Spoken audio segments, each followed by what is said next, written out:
Président, en faveur des victimes des atrocités, vu que les organisations humanitaires semblent être bloquées pour assister la population victime. La première chose que nous voulons amener à cette population, c'est la paix. C'est vrai qu'elle est meurtrie, il y a la famine ici, mais tout ce qu'il y a ici a été causé par la guerre. C'est-à-dire si nous pouvons ramener la paix, nous pouvons mettre fin à la guerre.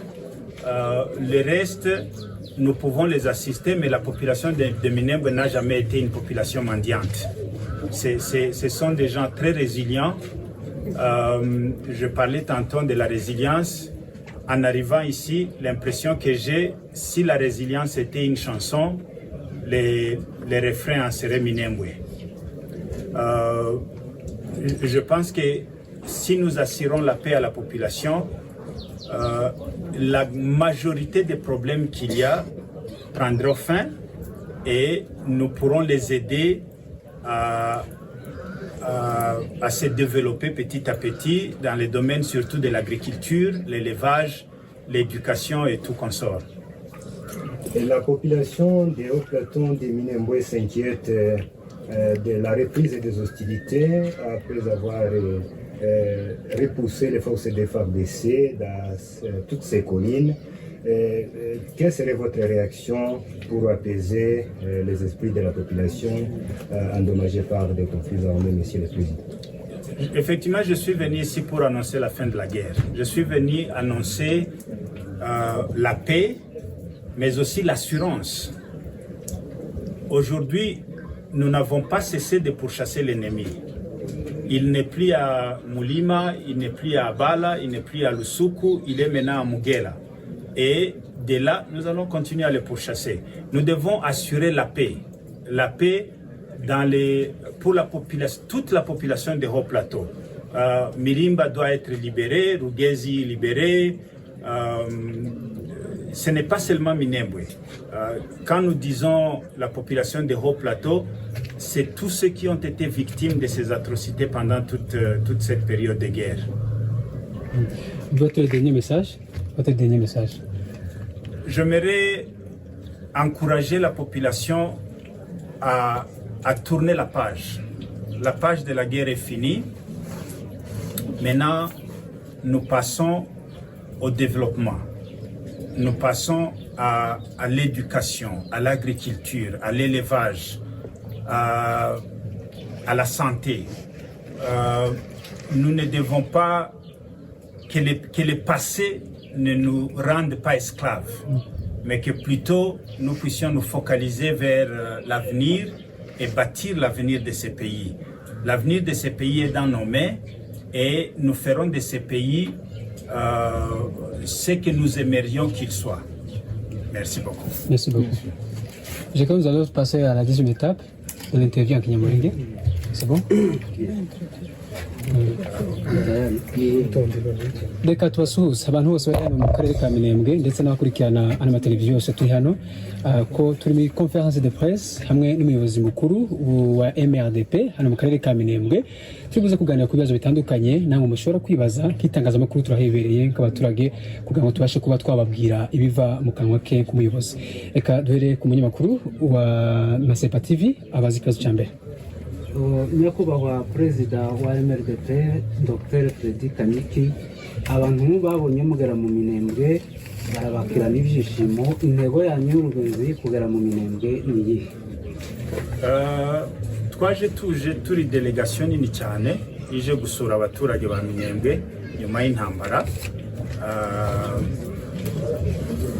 Intego ya mbere kwari ugutanga ihumure nyuma y'imyaka myinshi y'intambara, nyuma y'ibibazo byinshi byatewe n'intambara, birimo gusonzeshwa ku mbaraga batubuza access ku mirima no ku masoko, birimo gupfusha, birimo ikibazo cy'amahoro n'umutekano, irimo gufungirwa muri Minembwe igasa na gereza ifunguye hejuru, udashobora kuhava ngo ugere ku Ndondo, udashobora kugera kwa Murima, udashobora kugera Rurenge, udashobora kugera Imirimba.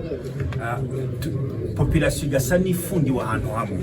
Ibibazo byari bimaze imyaka mu Minembwe ni byinshi sinabirondora, ariko tuje gutanga ihumure, twaje no gutanga icyizere. Icyo cyizere twanagisanze hano, twashitse hano dusanga ibitwenge mu maso y'abaturage ba Minembwe. Twari dutegereje ko dusanga barira, ariko twasanze hariho ibitwenge, hariho ikintu cyo kwihangana, ikintu bita mu Gifaransa resilience. Icyo kintu cyaradutangaje cyane. Icyo nicyo twaje gushimangira, twaje kubabwira ngo nimuhumure, ntacyo mukibaye, intambara yarangiye, ahubwo nimuhindure, mutekereze noneho twubake Minembwe yacu, tuyiteze imbere. Hari ibibazo byinshi duterwa n'ubukene no kubura imirimo, ariko twihangiye iyo mirimo tugateza iwacu imbere, n'intambara ntiyakongera kugaruka. Umugabo unyicaye ibumoso twarazanye muri delegation, ni umukomiseri wa MRDP, nawe yanyunganira kuri icyo kijyanye n'intego yatuzanye. Mwakoze nyakubahwa perezida wa MRDP. Ndagira ngo nongereho ko buriya muri bimwe bikomeye gukemura ikibazo wakibonye bigira ireme rifatika. Kuzana n'ubuyobozi bungana gutya ndetse butari ubwa MRDP gusa, mwabonye ko hari delegation nini, ikibazo cyarushijeho kumvikana ku buryo bugari. Ni ukuvuga ngo ba bantu bose bajyanye isura ya Minembwe batari basanzwe bazi, babonye ukwihangana ndetse n'uburyo abaturage babakiriye, ariko cyane no kugaragaza ko mu bibazo byari bikomeye by'ingutu hatabaye gucika intege. Byashobokaga ko mu bibazo abaturage bari bafite bamwe bari gucika intege bakanahunga, ariko kuba muri biriya bibazo abaturage barihanganye bakaba mu gihugu bagakomeza gukora, ndetse n'umunsi babasuye bakagaragaza iriya sura y'ibyishimo bigeretse ku bindi. Ntekereza ko ni message ikomeye yo kugaragariza uwo ari we wese ko bari abaturage aha ni iwabo, ntabwo bazahava. Mu bibazo byari bikomeye barahagumye, na nyuma yaho bazahaguma, ndetse biratanga icyizere ko bazakora imirimo ikomeye kugira ngo bongere bahubake. Ni ukuvuga ngo mu by'ukuri uru rugendo rwatumye n'ubuyobozi bwabo bubona neza imbaraga ziri mu baturage ba Minembwe n'icyizere cy'ejo, ku buryo ibikorwa byose bateganyirizwa bizagenda neza. Murakoze cyane. Hanyuma perezida wa MRDP Dr Kanyiki, umaze kugera hano mu Minembwe, wabonanye n'inzego zitandukanye ndetse usura n'uturere dutandukanye, ukuri wabwira ugukurikirana wasanze hano ni ukuri? Wenda ndatanga impression yanje, ariko ndaza kureka administrateur wa territoire nawe atanga impression yiwe ya visite. Icyambere nuko twagize amarangamutima atandukanye. Icyambere ni uguhura n'ababyeyi twari twaratandukanijwe n'intambara imyaka myinshi, habayeho umunezero n'amarira y'umunezero. Hari twagiye twakira kategori z'abantu zitandukanye, hariho bamwe twananiwe kuganira tugahoberana gusa tukarira, ariko muri ayo marira hakabaho communication mu mitima. Habayeho gusura igihugu no kureba ingaruka z'intambara n'uburyo intambara yangije ibintu. Ejo nasuye Irundu, Ruhinamavi,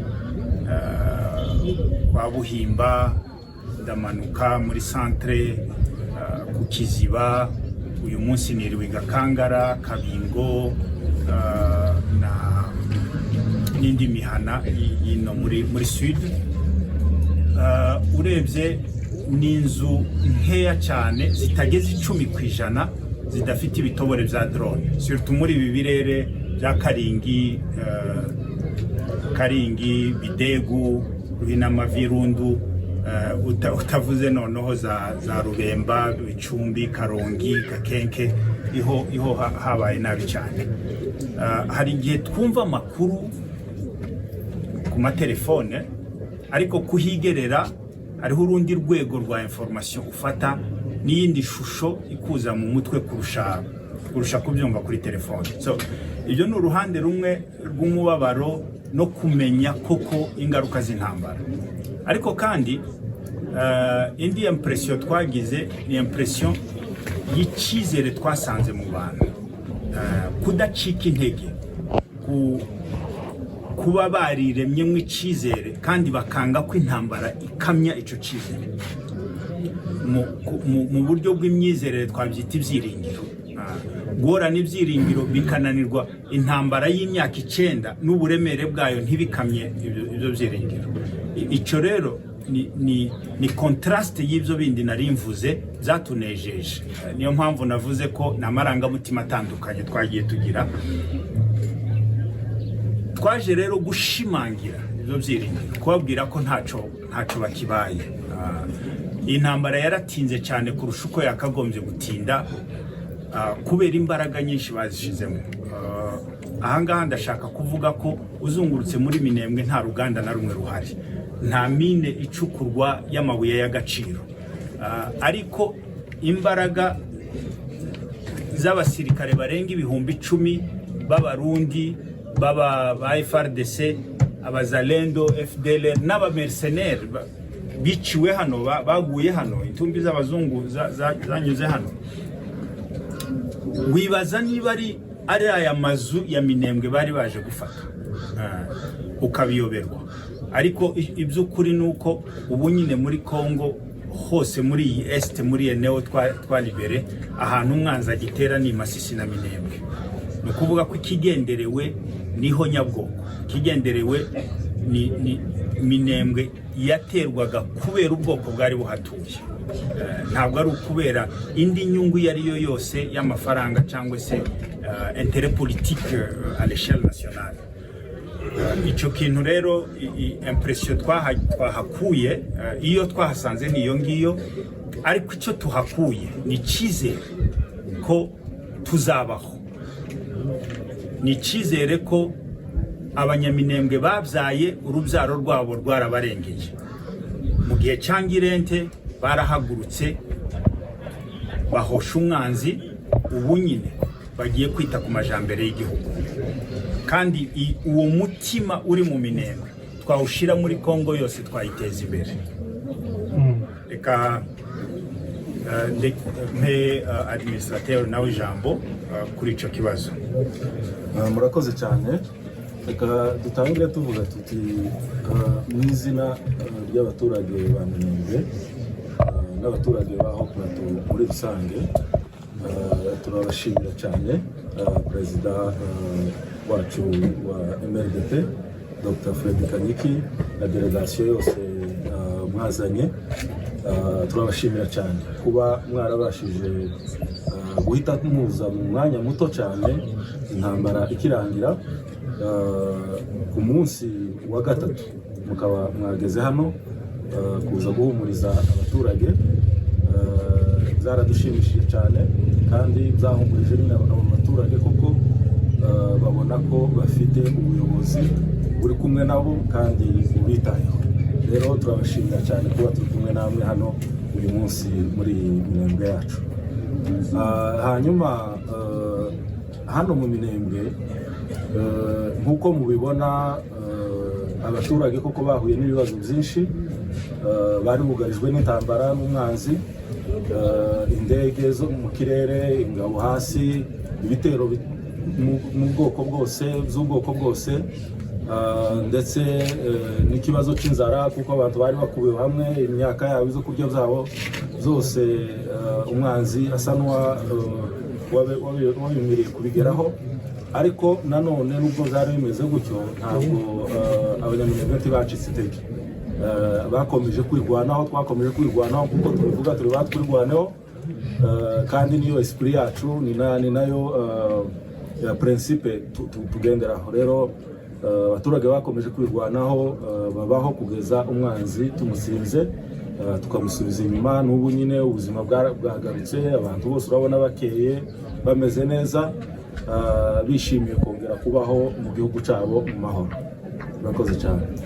Yego, hanyuma tutarava ku mukuru wa MRDP, nanone kuri icyo kibazo wari uvuze kuko wasuye uturere dutandukanye, ukuri nuko wasanze indege zaragiye zangiriza ibikorwa remezo cyane cyane nk'amazu y'abaturage ndetse n'abaturage bavuye mu byabo. Twera ngo twoze iki kibazo giti amashyirahamwe afasha abantu bagiye bakugwa mu byabo yarabogamye asa n'agiye mu ruhande rwa leta ya Kongo. Kugeza kuri none abaturage ba Minembwe barasa n'abatawe n'ayo mashyirahamwe. Abantu basigaranye bamwe babumva babasha kuririra ni MRDP. Twagize bati twakubonye mu Minembwe. Kuri iki kibazo rero cy'ubuzima bw'abanyaminembwe ukivuga iki nk'umuyobozi?